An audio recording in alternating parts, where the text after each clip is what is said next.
Welcome to the Dirty South Fantasy Football Podcast with your hosts, Eric Lee and Lorenzo Ice-T. Folks, what's going on, folks? Yours truly, Eric Lee, in the place to be, talking about the Dirty South Fantasy Football Podcast. And as you see, I am doing it dolo for solo right now because Lorenzo is a little under the weather. So we wish him well. We're going to see him again next week. You know how we do, how we gets down each and every Tuesday from 8 to 8:30, where we get a chance to talk a little bit about fantasy football as well as regular football. The fantasy season pretty much is over unless you're doing daily fantasy. So, of course, we shift our gears in terms of what we talk about to what's going on right now. We're talking about the NFL. And this weekend, championship weekend, man, this thing was a burner. We had the AFC title game. We had the NFC title game. Whole lot of storylines going on. The first one, of course, we're going to talk about is the NFC, where the Philadelphia Eagles took on the San Francisco 49ers. And what's crazy about that? But before, I think I got a guest that just popped in. Hold on. Let's make sure. Oh, ladies and gentlemen. What up? Oh, look at you, Rodney. You made it, man. Yeah. What's up, man? What's going on? It's going pretty good. I just got in the house from the gym. Okay, a little bit. Got my Chick-fil-A. Chick-fil-A? Yeah. Oh, yeah, you doing it up, brother. You living high on the hog. Definitely. How you feeling, Ely? Man, everything is good. I can't complain. We got to give you a big round of applause, man, being the first time on the show. There you go. Appreciate it. Glad to be on the program. Man, glad to have you on the program. Look, man, you saw all the things that went down. All that stuff that went down this weekend. We'll get right to it. Talking about the first game, the college matchup. Students versus Big 12. Big 12 matchup. The Big 12 matchup. This wasn't the first time that Purdy and Jalen got together.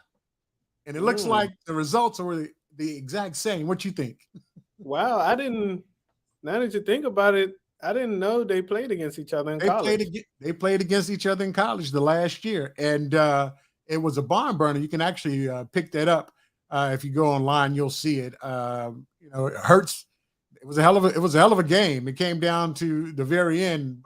The Sooners beat them. So, but the crazy thing about it is, it all happened all over again, except this time, Purdy got injured. Yeah. I mean, that was a tough one. Nobody likes to see or want injuries to happen. But I feel that, besides me being a Cowboys fan and hating the Philadelphia Eagles, I think, and the 49ers, I think you hate them both? Oh, yeah, you should hate them both. Took him as far as he could. You know, there was a reason he was picked last in the draft. I mean, he's a great backup to come in and do what he's supposed to do. And then that Kyle Shanahan offense, when you got all those weapons, all he had to do was not make the critical mistakes. Now, unfortunately, the injury really took him out, so we will never see if he could have led them to a victory. But, the Eagles came out and they just hit him in the mouth, man, and steamrolled to victory. Oh, yeah, man. It was crazy because, Kyle Shanahan has a very interesting situation. He literally got three starting quarterbacks in his stable. And what will he do with it next year? But to have Purdy, like we say, Mr. Irrelevant, who was never supposed to even take the field this year, actually got in there and won 7 games. And, the heartbreaker is you wanted to see if he could get in there versus a good defense like Philadelphia and still continue to put up the numbers that he did in the previous weeks. Yeah. And they got all the way down to Christian McCaffrey. Did he ever take a snap? I don't think I think he took a wildcat snap, one wildcat snap. Purdy, he couldn't throw the ball. I mean, even when they knocked Johnson out, with a concussion, Purdy came back in. I think he threw one pass, barely made it 2 yards on a screen. They're just having unfortunate luck. It may be a little bit of karma, on the 49ers. Why you say that? Because the way they did Jimmy G. He's supposed to be your guy, and then you go and get Trey Lance. Right. Now, I know Trey Lance probably was like, I might have a chance next year, And I think for the capital they gave up and the high draft pick, I think he should come back as the starter and compete. Okay. Purdy did do a great job in that offense, but I don't see him as a day one starter. You don't? After winning 7 games? Nah. They got tape on him now. Yeah, they got tape on him. It wasn't like Philadelphia beat him because of tape. He got hurt. Matter of fact, they said he tore a complete UCL tear. Yeah. Yeah, that's big time right there. Yeah, I think they say when you tear that all in there, you lose like feeling in your arm. Yeah. So he couldn't even feel the ball. So I'm gonna forward Justin a link. He says he doesn't see it. I'm gonna send. Okay. Send him the link. Definitely send him the link. So yeah, and once we got a chance to watch that, I was like, okay, all right. Well, Purdy didn't look like he, after he got hurt, and then the Johnson got hurt. We knew it was gonna be rough after that. Let's talk about the second game, AFC Championship game. Man, I would hate to be that defense was the linebacker that knocked Mahomes out. Yeah, end of the game. Dang, man, that's a tough one. Yeah. But before we talk to that, let's get a chance to give Jalen Hurts his flowers right now, because he did his thing for the whole year. Well, when I say give him his flowers, give him his singing flowers, man.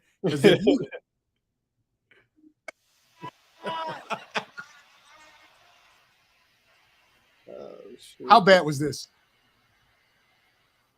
Oh yeah, I remember.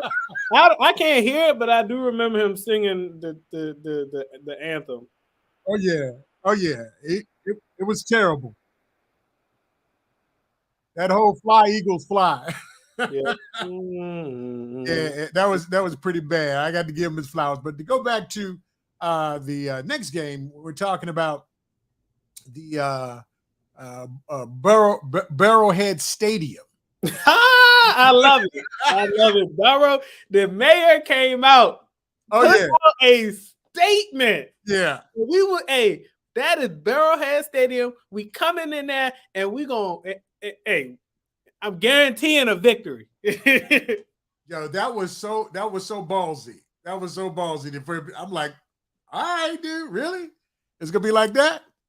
Look, if you're checking this out on Facebook or either Twitter or any of IG, any of that stuff that we're on in terms of our live right now, make sure you hit the like button, as well as for YouTube, make you hit the subscription button as well as the notification button, because we do drop content each and every Tuesday from 8 to 8:30. And if you're out and about right now, and if you're checking us out, who's going to win the Super Bowl? We want to know. Go ahead, put it in the chat. We'll shout you out. We'll let you know. We'll see what you're thinking about. Will it be the Philadelphia Eagles? And we won't talk about that right now, Rodney. We're gonna leave our picks for last. Is it gonna be the Eagles, or will it be Patty Mahomes and those Kansas City Chiefs? What are you guys thinking? If you're checking us out, hit us in the chat line. Let us know. We will highlight those things, of course, and it'll run like that for the rest of the evening. You got Chick-fil-A over there, man? Yeah, I got Chick-fil-A.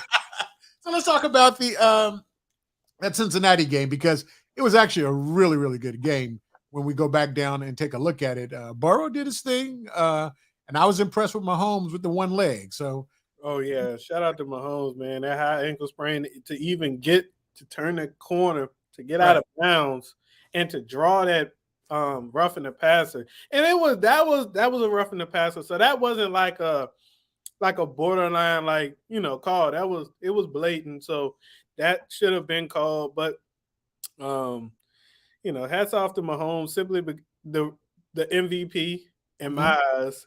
Right. Because with beat up receivers, losing Tyreek Hill to free agency the prior year, or this prior offseason, and for him to come in and to throw for almost 300 yards and to get get the job done. Hats off to Mahomes. Right. Yeah. I mean, he's been doing it really all season. Right. Yeah. I mean, for a high ankle sprain, everybody that had gone through that or known people to go through it said that's 2 months to really get back on your leg running the right way. And he did it in a week. I don't know what type of medication they got in the NFL, but well, they got the good stuff. They got the good stuff. They got the good stuff, and they got the best. The people that spat that ankle up. Yeah, they the best in the country. They're the best in the country. So when it came down to it, I really thought that they were going to lose that game because if it went to overtime, I thought Joe was going to get them because they were. It was I felt like whoever had the ball. I think the overtime rules have changed, but right. I can see the Bengals winning in overtime. It was a couple key calls in that game. It was a play where I think it was either like hands to the face or it was like illegal touching downfield or something like that. Right. But the center was holding, which I thought it should have been offset. I don't know if you remember that play. Well, I did see that play. I think Kansas City ended up getting a touchdown on that drive. Okay. So it was a couple of questionable calls in that game, but in the end, Mahomes did enough to get the dub. The thing I remember that pass interference call when the guy hooked him just a little bit and they gave him a pass interference call. Oh yeah, that was suspect. I mean, I wanted to see Patrick Mahomes and the guys win, but I didn't want to see him win like that because that looked like a real clear and fair play. And the official that was in the booth with them said, that looked a little suspect. They could have let that one go. Because he said he didn't see much turn in the hip. Yeah. So and at that level and those stakes, people lose jobs behind stuff like that. Speaking dozens of jobs off of like one bad call. One bad call. And you got offensive coordinators getting shipped off to other places for stuff like that. Yeah. About that a little later about offensive coordinators being shipped off. Oh yeah. I like that segue. I'm just saying. Look, okay. Look, let's talk some storylines in the Super Bowl, man. So we know who's going to the Super Bowl. We're talking about Kansas City. We're talking about the Eagles. One of the storylines. That coach versus that coach. Wow. What a difference. He going up to see his old squad, talking about Andy Reid, who now coaches, of course, for Kansas City. He's the winningest coach in Philadelphia history, and he's the winningest coach in Kansas City history. So it's going to be interesting. I listen to a lot of sports radio, and I listen to PHI in Philly. They blasting them. Up there. Hey, Ely, Justin, he just put in the chat. Oh, I see him. What up, Justin? How you doing, buddy? Hey, Chris. Hold on, got to do you justice. Put him on the big screen. What's going on, man? Not much. Trying to help you out feeling. Oh, look here, man. Always good. Look, we got a bunch of Dallas Cowboy fans on here, but that's all good. Thank you for jumping in. We love the Atlanta Commanders. Coming back to get, I'm coming back to get you on this. Coming back to get you on that. Y'all lit us on fire after that loss, so I got to get mine in. It was hot. Hey, Justin. Well, right now we're talking about storylines in the NFL coming up for the Super Bowl, and one of them was this: Andy Reid. Of course, he was a winningest coach in both at both places.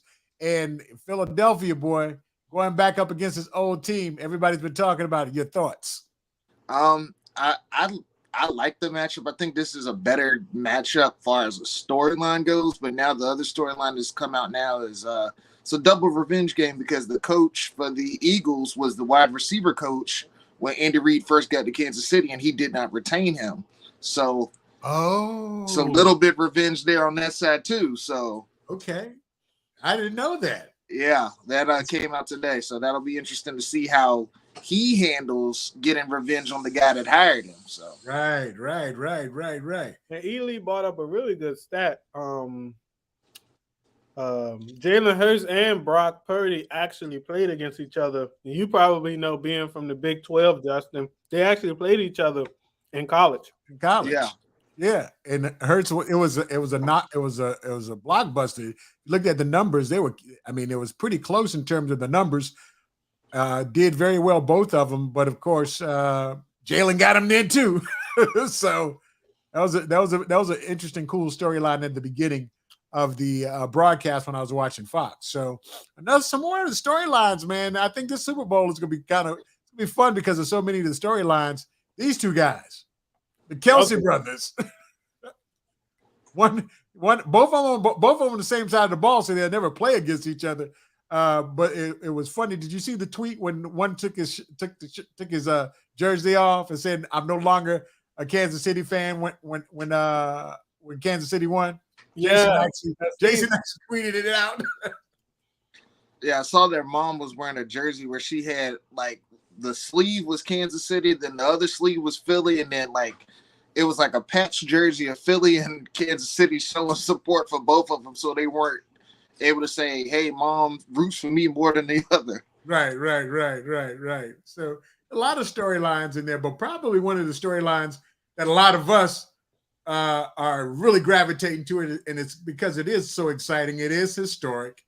These two, first time, two brothers in the Super Bowl playing against each other at the quarterback position. Talking about Patty Mahomes and Hurt. Historic. Thoughts. Doing Black History Month. All right. I love to see it. Actually, I'm gonna read a quote from RG3 I shared on the We Talk Sports page. He what did he say? Perfectly. You probably seen it.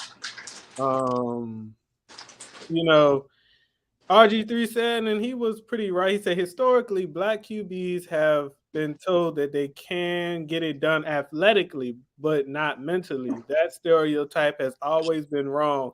Now, for the first time, we have two Black QBs in the Super Bowl. They will beat you athletically with their arm and their brain. New prototypical NFL QB. All right, RG3. Well, it's going to be historical. Of course, all of those storylines will all be into play when we're talking about the Super Bowl. But let's go around the room. Justin, you came in last, so you go first. What you thinking, man? I'm gonna go this thing. I'm gonna go. I like the offense. I believe it's a lot. I feel they have a lot of weapons on Kansas City side, and I trust Kelsey to get open and really make those linebackers have to make plays. Okay. So I believe the difference maker is Kelsey. I don't believe the running game is really going to be a factor with either team because the defenses are very stout up front. Okay. But I got Kansas City in a close one, probably by 7. Okay. What you thinking, Rodney? I'm gonna have to go with the more seasoned quarterback, and that's Mahomes. I can't bet against the new age Brady. I can't. And the fact that I hate the Philadelphia Eagles. Now, if Kansas City can, like Justin said, it pretty much eliminate the run game and make Jalen Hurts beat you from the pocket, keep him in the pocket, keep them running backs their yards per carry down, I think they can win a close one. Okay. Kansas City, and I believe that can happen because Kansas City linebacker, their front seven is similar to the 49ers front seven. Now, the 49ers front seven is a little better, but and I think they can keep up with their read option in those backs. Okay. Well, I'm thinking Kansas City by 3, man. I'm thinking Kansas City by 3. Like you, I think I'm going with the seasoned quarterback. I think that we're giving him 2 weeks, giving Eric Bieniemy and Andy Reid 2 weeks to come up with a plan to go up against Philly. I think they've got the pedigree. They've been here before. It's nothing new to those guys. But at the same time, I can't take too much away from Philadelphia because they've got a handful of players that are still on the team, including Fletcher Cox, that was there during the Super Bowl run that they actually won. But I'm thinking, like you said, the more seasoned group, the more seasoned quarterback. I'm not going to call him the modern day Brady. He got about 5 more rings he got to get before I get close to what Brady did. Dude, he get them Brady calls. That's all I'm gonna say. If he gets some Brady calls, yeah. Well, you know what? He's facing the NFL, so Jordan got Jordan calls. He might be able to get those Mahomes calls. If he on the cover of a Madden cover, you definitely get all the calls. Some unnecessary staring at Mahomes penalties. Yeah, Mahomes penalties. Yeah, because you can't touch him. We found that out. I can only imagine what's the guy's name. You say the linebacker that went a little too far, pushing him out of bounds, got the kicker 15 yards closer. Excellent kicker, 15 yards closer. Yeah. It went from a 60 to a 40? Yeah. Unfortunately, he was a Texas guy, so yeah. Oh man. So generally we talk a whole lot of fantasy football on the show, but of course the fantasy seasons are over unless you're playing daily fantasy. So we talk mostly about football, regular football at this point. But at the same time, we know that coming up this weekend, anybody checking out the Senior Bowl? The report that came out today was Will Levis, the quarterback from Kentucky. They said how he plays in the Senior Bowl could dictate if he goes in the top 20 picks, because some scouts don't even see him as a first-round grade quarterback. Really? Which early on they were saying he was, and they said he could go in the top 10. But they said with what they've seen so far with measurables, with practices, they're not sure. And a good showing can really change some things. Of course, the news about Stetson Bennett coming out with the DUI. Hey, watch your mouth. That hurt. That hurt. Shout out to the Georgia Bulldogs. The Bulldogs. They're winning the game against the practice squad. Hey, man, look, the week before was a real championship game, because I swear that Ohio State game, CJ Stroud, he's legitimate first-round draft pick at the quarterback position. That guy was legit. He's 6'3" and some change. I mean, we've seen the Senior Bowl and the Shrine Bowl has definitely changed some guys' trajectory. Tony Pollard wasn't even being looked at the year he came out, and we saw that the performance he put on in the Senior Bowl is what ran him up draft boards and made him get drafted a little bit earlier than what people thought. And Brock Purdy last year, prime example. So you can find those gems, and this is where guys make their names. What's his name again? What's his name? Who? The Kentucky quarterback? Will Levis. Oh, see? He's not a top 20 quarterback. Nobody even heard of him. Oh, no. We down here in the SEC. We knew who he was. He put numbers up, but he put numbers up. But they say he struggled against SEC competition, though. Well, he's playing in SEC. He did all right. So. Spencer Rattler struggled too, if you want to be technical. That was a Heisman frontrunner. Well, he struggled in the beginning of the season. He caught fire like in October, and he made a couple of people cry. I mean, he dropped Clemson, dropped Bama. I mean, he put it on a couple of folks. Yeah, I'm not sold on the kid out of Bama. Bryce Young. Yeah, I mean, he looked good out there playing, but he barely 6 feet. I think in the right system, like he reminds me a lot of Drew Brees. With his stature, Drew Brees was probably a solid 220, 215. This guy barely 180 pounds. Well, they said he wants to get up to about Lamar Jackson, And Lamar Jackson about a solid 230. Right now, all muscle. Yeah. So I mean, and he 5'10" or 5'11". So what would your thoughts be about if Lamar was to somehow get to Atlanta? I mean, of course, Baltimore will probably franchise tag him. I don't know. So which Ely is this? Is this? Hey, hold on.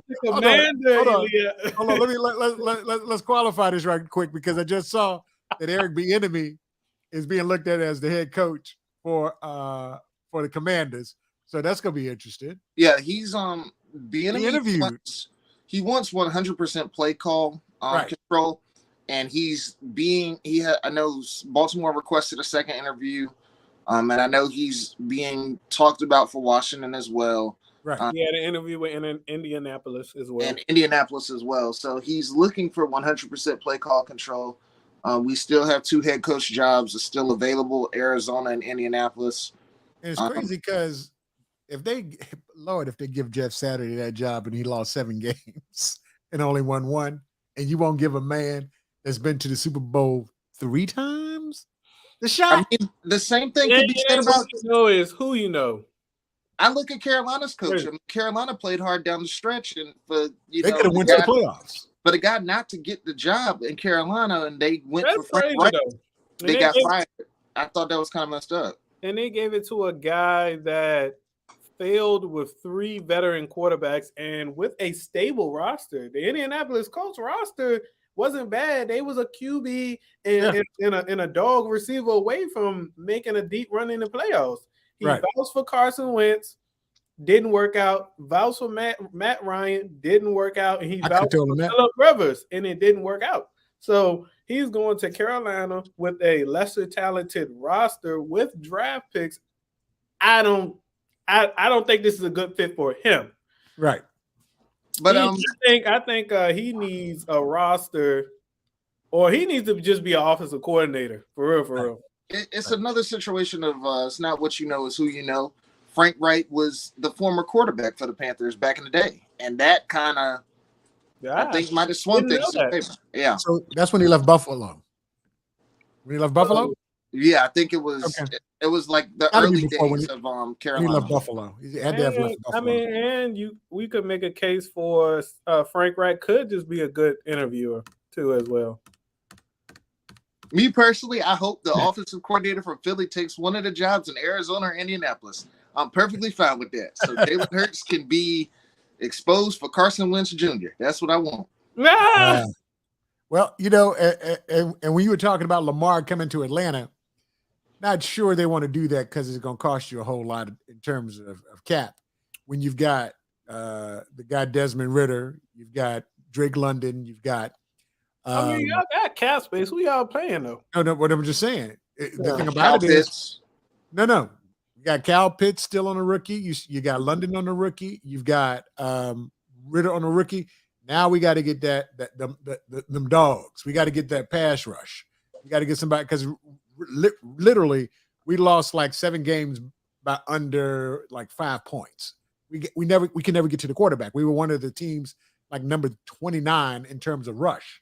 So we got to get some dogs out there. So they're gonna spend some money on the defensive side as well as the awesome offensive line side because we're the number 8 draft pick. So if you need what you probably get an edge rusher right then. We're looking from what I'm hearing, the kid from Alabama, Will Anderson. Dope.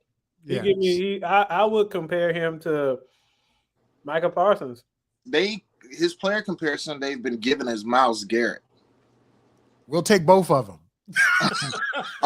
So, Ely, my bad to cut you off, Justin. Do you think Ridder is the future, though? Do you see him as the future for Atlanta?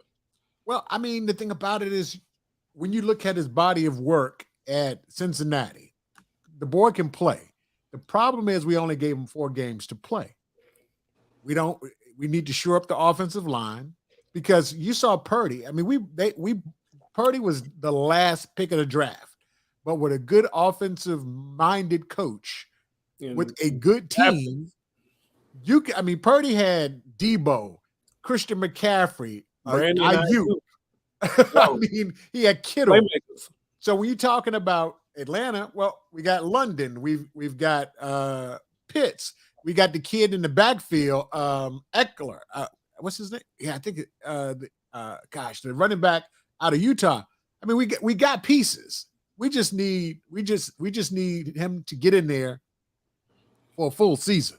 So your running back was a fantasy gem towards the end of the season. That dude. Yeah, so what I'm saying is you got the pieces in place.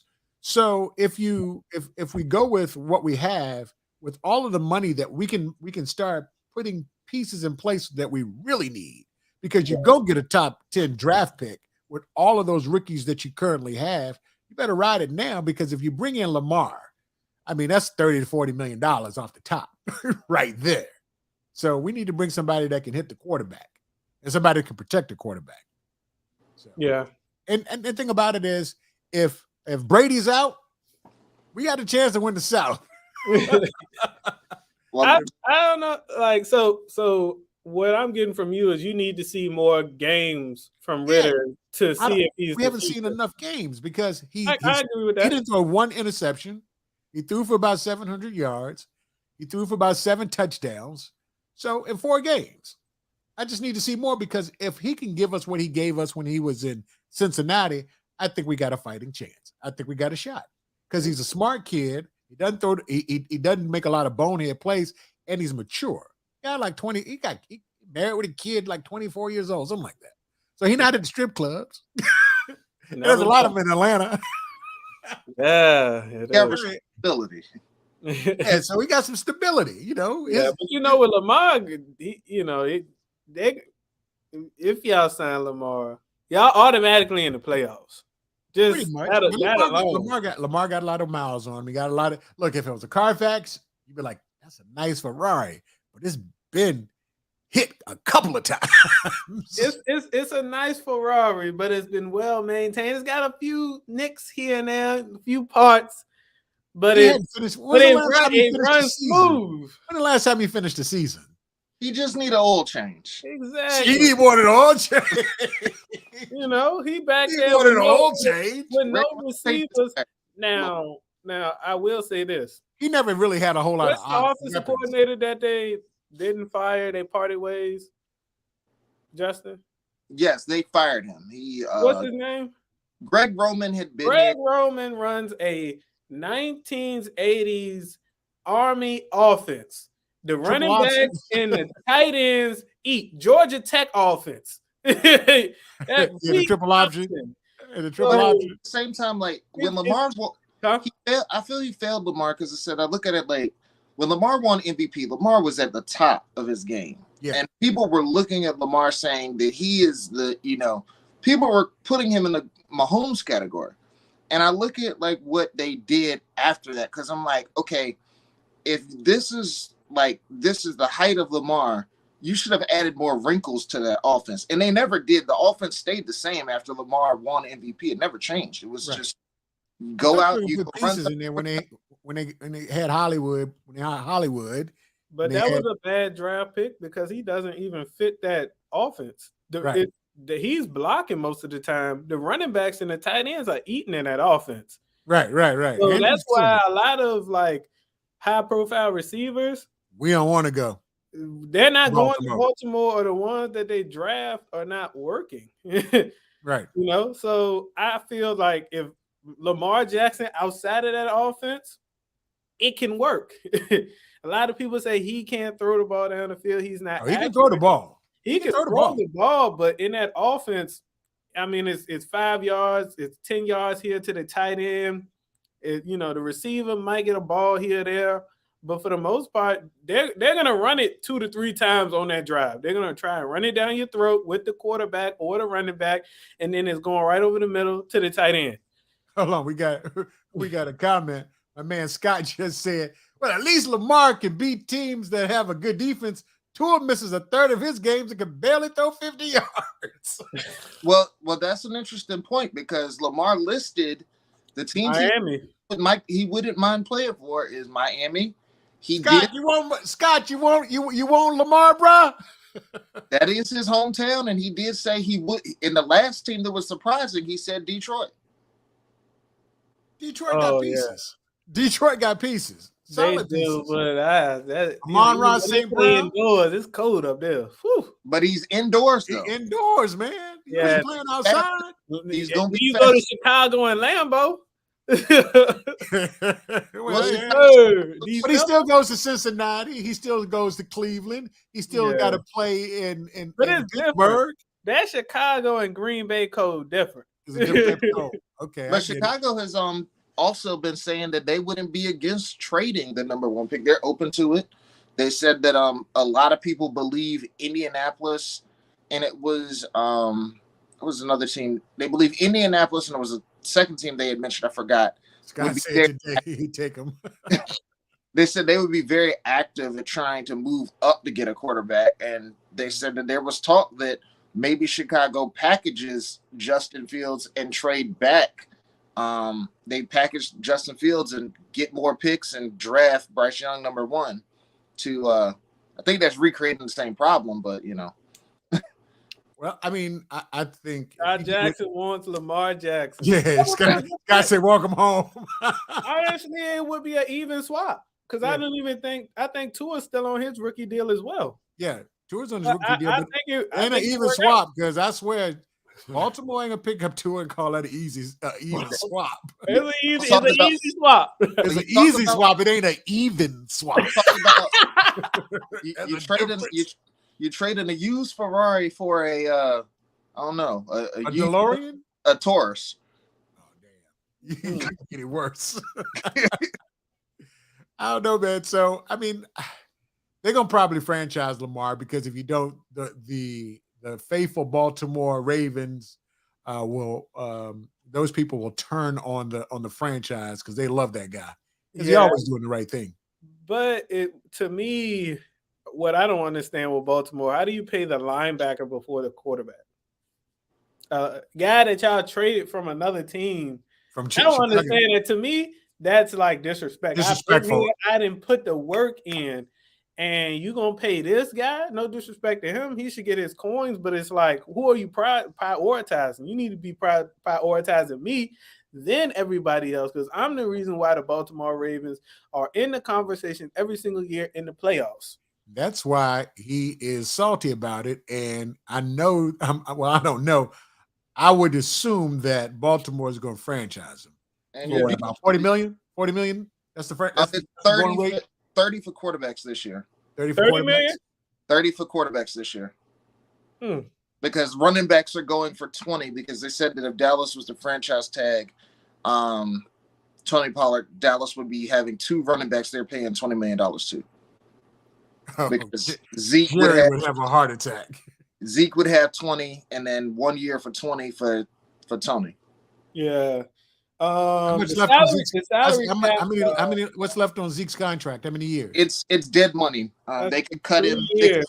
But you could post June 1 cut him and stretch it. Use like a stretch provision on it if you wanted to. I mean, y'all Cowboy fans. I mean, the quarterback franchise tag is $32 million. The running backs $10 million. Wide receivers is 19. Tight ends 11. Offensive line is 18. Okay. Defensive end is 19. Defensive tackle 18. Linebacker 20. Cornerback 18. Safety 14. Kicker/punter is 5. Okay. And I would kick in the NFL for $5 million. You give me that, I'll make every field goal. I won't be Brett Maher. And for those that don't understand what the franchise tag is, it's the average of the top three players, top five players at their position. So they take the 5 top players, put their salaries together, divide it by 5, and when somebody franchises you, they have to pay you the average of that 5. Yeah. Am I right, brothers? Am I right? Yeah. Yeah, that's good. You're right. Yes. Yeah. But yeah, I don't know. For me, that's a lot. It's a lot to it makes you think. Yeah, but the thing about it is, for the folks that are getting franchised, they're looking for that long-term deal with that guaranteed money, because football is the only sport that really they need guaranteed money, because these guys can get hurt at any point in time. But you can't guarantee money to football players because there's a cap. Everybody gets hurt. Where's your money to put other people in place? And you see, this topic kind of great when it was a no cap in the 90s, Right. And we saw this come up. San Francisco, Washington in the late 80s and early 90s, making runs. But ever since they put that hard cap, it's been a struggle for some of the bigger franchises. Well, I mean, the thing about it is, you got to look at it like you got to be unselfish, like Brady, because there were many years that he could have taken him to the bank. He had friendly contracts that allowed him to make sure he kept his line in place and his pieces in place so they can make those runs. Everybody wants to get their money right now. And this is a reason. Excuse me, Justin. You about to you don't agree with that. They don't take no money back for anything. You know what I'm saying? And see, when Brady does that, he hurt everybody behind him. You know what I'm saying? So basically, Brady was the key. And maybe he didn't realize that earlier, mid in his career, or he's just comfortable. I like New England. I'm gonna take a little bit less. But you see, New England coaches on offense and defense, when they leave Brady, they're average and they get fired within 2 years. True. Even Bill Belichick, without Brady, he's been blown out in the first round, and he missed the playoffs. And Brady had been to the playoffs and won the bowl. So, I'm not going to tell a player whether I don't like you or not, or, you play for my rival team. Get what you deserve. You negotiate not what you're worth, but what you deserve. Or what you're worth, not what you deserve. But I look at it from a standpoint of there's a reason we have not had a repeat champion since New England, kind of to Eli's point, because guys win the Super Bowl, and then the first thing after the Super Bowl is pay me. I'm the third man on the depth chart, but pay me. Get that Lucci. Yeah. Yeah, pay me like the second guy, like the Jerry Maguire movie. Show me the money. Yeah. And you see, and that's kind of the way to repeat is really guys leave money on the table. I mean, but you know what? They always joke. But I mean, I feel like that still comes back down to the GM. They said he could afford it. They said Brady could afford it because Giselle was rich. Right. If your girl ain't a supermodel making $100 million, I don't know if I'm gonna leave much on the table. And now with Baby Boo got it covered over there. Yeah, when I gotta go to these doctor's appointments, when the NFL insurance ends. We got to think about all of that too. It's a business. I won my championship, or I'm trying to win a championship. You know what I'm saying? But at the end of the day, I got to take care of my family. I got to leave when I'm gone. I got to leave my family something. It's funny that you say that, because remember the guys in the 70s, they were going home with working at the car dealership. They were making no money. They're working at Philip Morris, drive up to 95 and go play for the Redskins and score a touchdown. But I think that topic really came to a head with the DeMar Hamlin situation. Here was a guy who, a really young guy who had yet to hit the 3 years, because you have to play 3 full seasons to collect to get the lick a pension. And even after you stop playing, it only covers you really 5 years. Yes. Before no insurance company is going to insure. And if you're in the trenches, you're an O lineman or defensive lineman, you're the most broke up person. So no insurance company is really going to touch you because you're high risk. Right. Well, it was good that Buffalo, they give him his, they made him, they gave him the pension. Yeah, they fully comped out, guaranteed him out through. Yeah, you had to do that. The man died on the field. If you didn't, you'd be the worst franchise in the world. He did. And they brought him back. Died on the field. They didn't want that lawsuit. And NFL, like, after Cap, we don't want to be in another courtroom. Yeah, I figured they was going to have that lawsuit for sure. Did y'all see, what's his name, the head of the NFLPA? He went on the Pivot podcast. I don't know if y'all watched that or not. It's a great that was a great interview. He was just giving us insights about the NFL, about the owners, and how they, you know what I'm saying, they really don't care about the players and how they market. In the world of, he spilled all the tea is what they said. He spilled some of it. Okay. And confirming things that, we all fans know about the league, Right. So we thought was going on. Yeah, so it's a good one. Y'all should definitely check it out. All right. Well, okay. So what did they say? They don't care about the players. We just want to get our money. Yep. Pretty much. Well, we kind of know that because the last CBA that was done where the players got control was a 70-30 split, and then the owners had the new CBA. They opted out. They were demanding the lockout, which eventually Hooker Crook, Robert Kraft's wife, negotiates the new CBA, gets the owners and players to talk, they owners only are willing to agree to a 60-40 split at that point. All the control the players got, they give back to the owners. That extra game is added, and now the players are putting their bodies on the line for another game. Just the 17th and like each time they negotiate, I mean, the owners, they really want these players to really play for nothing. Even hold on, I can't say nothing. Even I think what's his name, Morris Smith was like, the NFL owners, you know, they want pensions reduced and all kinds of stuff. I believe that. You know, he says he fights for like all the insurance and the guaranteed injury in clauses in the contracts and stuff like that. So he said they're really shrewd. They're, you know, on TV they give to charities and they do a lot of things, but like they're really cutthroat. Like the business is really bad. Well, the biggest thing that really, I guess, helped the owners was the unfortunate passing of Gene Upshaw. Gene Upshaw was very for the players when he was the player president for the PA. Yeah. Having played in that era where, like Ely was talking about, where these players were leaving with nothing and being just pretty much just thrown away, and being broke up. Gene Upshaw really fought for the players to have something left and try to get them the best deal possible. And then Raider Nation, it changed. Yeah. Gene was pretty good. Because the head of the PA now he played for the Eagles. What's his name? It's DeMorris Smith. Well, you have Troy Vincent. Troy Vincent. DeMorris Smith, yeah, he never played in the NFL, or I don't think he ever played sports, but he's a law guy. Okay.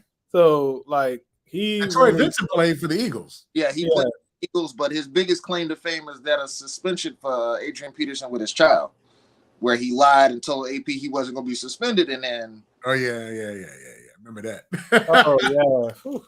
But AP get a year or 6 games or something? It hit him heavy. I know that Darrelle Revis's agent was running against DeMorris Smith for the last time the players' president was up, and some people were saying this ballot box was stuffed for DeMorris Smith so that Revis's agent couldn't get it. It was reports that came out that Revis's agent was stealing money from his clients, and it got really ugly with things being thrown around to see to it that Revis's agent didn't get it for whatever reason. So, well, guys, first and foremost, thank you for doing some pitch hitting for my man Lorenzo, who's a little under the weather. Let's talk about, before we break out of here, let's talk about them Cowboys. How about them Cowboys? Let's talk about the Cowboys. I mean, y'all got rid of Kellen Moore. Come on, that man. Great. That was the best news ever. I don't know. We got Mike McCarthy. Kellen Moore ain't throwing no passes. Well, the last time that McCarthy called plays, the last time he was offensive coordinator, he did win the Super Bowl in Green Bay. But to his downside is the running backs take a hit because he's not really big on running the ball. He had Dorsey Levens in Green Bay and ran him into the ground. Never really used. 2011, when they won the Super Bowl, their run game wasn't really there. James Starks was his running back. He caught fire in the playoffs, and that was pretty much it. But didn't really use him. He kind of relied on running 3 and 4 wide sets with his receivers, with Donald Driver and those guys, and Greg Jennings and Jordy Nelson back there. Huh? You got 12 back there. You got 12 back there. Well, Hall of Fame quarterback back there. Not ballot though. Dak can sling the ball too, though. Yeah, but the thing about it, Dak can sling the ball. Unfortunately, Dak has a propensity to be throwing it to the wrong team. Aaron Rodgers never have a whole lot of problems throwing a lot of interceptions. Well, he's choking the playoffs though. We have you see the thing about it, because he don't play anybody doing. I mean, he playing the NFC North. We had an aging offensive line that really didn't do Dak Prescott much favors either. And then your GM trades Amari Cooper, doesn't draft a comparable or go in free agency. I agree. For a comparable number 2, like back in the day. You need somebody to take that heat. Yeah. 88. You know, when Irvin and them was playing, Irvin had the Rocket. You always got your Batman and your you had Harper on one side. Yeah, and then you had Dez had Terrence Williams and Jason Witten to work the middle in the early 2000s with Tony Romo. Moose, with the front seven that the 49ers had. All they had to do was just tee off with that front four and drop everybody else. They run a lot of zone and drop everybody in the zone. We're going to bracket CeeDee Lamb, and we're going to put another corner, and we're going to lock Noah Brown down. Noah Brown is a number 4 receiver that plays special teams. No disrespect to him, but he is limited as a receiver. We got T.Y. Hilton off the street 6 weeks ago. We needed T.Y. Hilton 6 years ago. Right. The old T.Y. Hilton. But an interesting. Yeah. So it's kind of, you asking Dak Prescott to do a lot, especially in that game against that great defense where their linebackers run, it's tight coverage everywhere. And he has 2.4 seconds to get the ball off, so he can't really read the defenses like he needs to. And if you go and look back at some tape, the 49ers rush, they were executing their rushes a little bit different. Like their defensive lines. If that was just one isolated and blitz a safety, drag the other linebacker over, so it looks like one person's open pre-snap, but he's covered. Right. I mean, if that was an isolated game, but Dak didn't play the whole season, and he led the league in interceptions. So you can't. I think the interesting point being made this week was Vegas's odds have Dallas landing DeAndre Hopkins. But D-Hop ain't. But to be D-Hop didn't have a quarter. D-Hop will have a quarterback that can see over the offensive line to get him the ball. And so you still think D-Hop got it? You still think he got it in the tank? He can be a great compliment to CeeDee Lamb. He is way better than anybody we have. I agree. He's opposite of CeeDee Lamb. He was the one bright spot for Arizona when he came back off that suspension. Yeah. And I think him in that offense, he's a very team guy. So he's a lot like the guy you got rid of in Amari Cooper. He will buy into the system. And I think the idea that he has a chance to compete for a championship will also pay dividends, and he gets to be back in the state of Texas where he started. Okay. Yeah, Houston, he was a beast. I'm not sure if he's on the other side of 30 yet, but I know he is looking for a new contract. He's got 2 years left on his deal. So that kind of is a little sketchy. But if he wants to come in, I like DeAndre Hopkins in Dallas over Stephon Diggs. Hold on for a second. Alexa, how old is DeAndre Hopkins? 30 years old. Okay. So that's a decent age. I mean, he's not too long in the tooth. But DeAndre Hopkins was never a guy. He was never the fastest guy, but he always could run routes to get separation and make plays. Now he would out-jump you.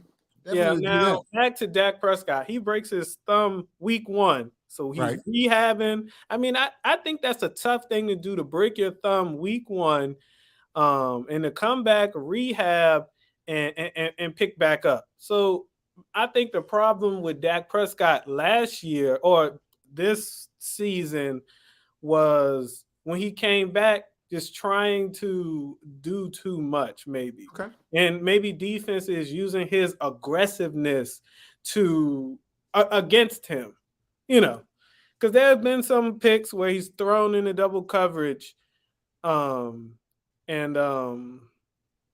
we all scratch our heads. Yeah. So I'm not gonna lie, it's been a few of them, and he said himself, like, that's not me. I need to get better. So if Mr. Irrelevant doesn't throw many interceptions, I'm paying you $40 million. The guy making $780,000 outplayed the $40 million man. That's the problem. But the Purdy guy got first-round picks all everywhere. And he has a Hall of Fame tackle that's still in his prime.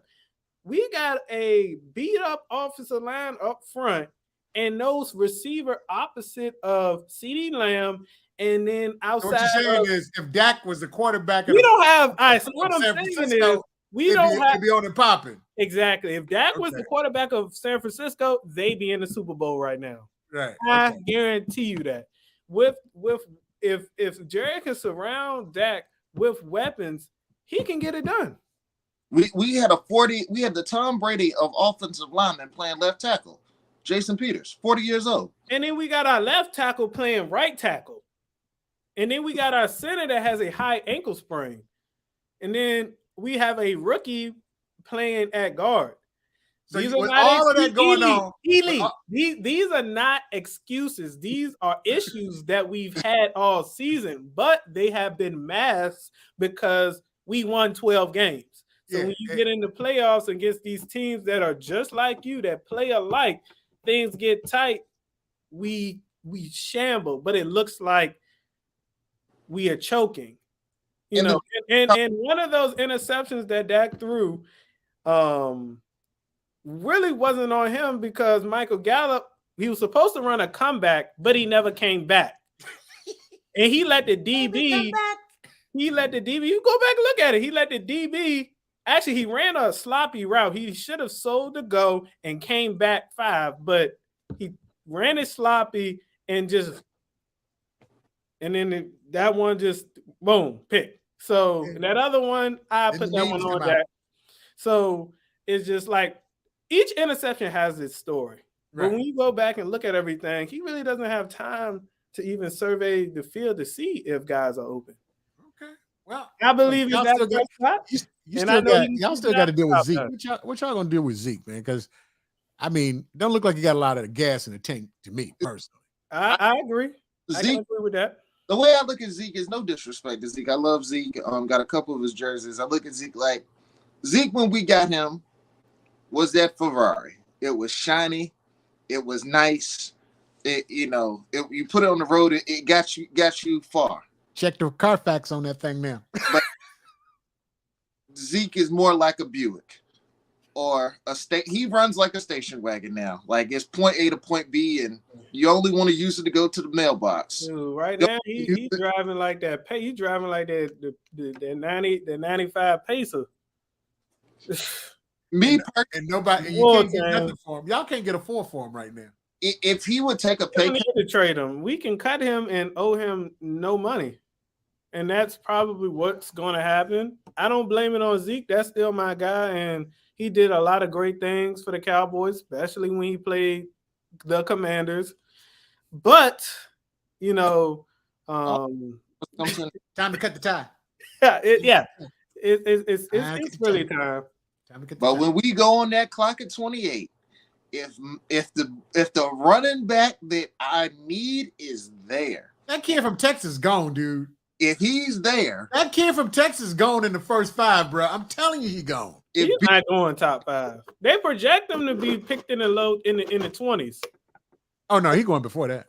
Or if he's not there, I might look at Jamar Gibbs from Bama. Okay, but that kid from Texas is gone. He's the best running back in the draft. Yeah, but you gotta look at it. But it's a defensive running back class.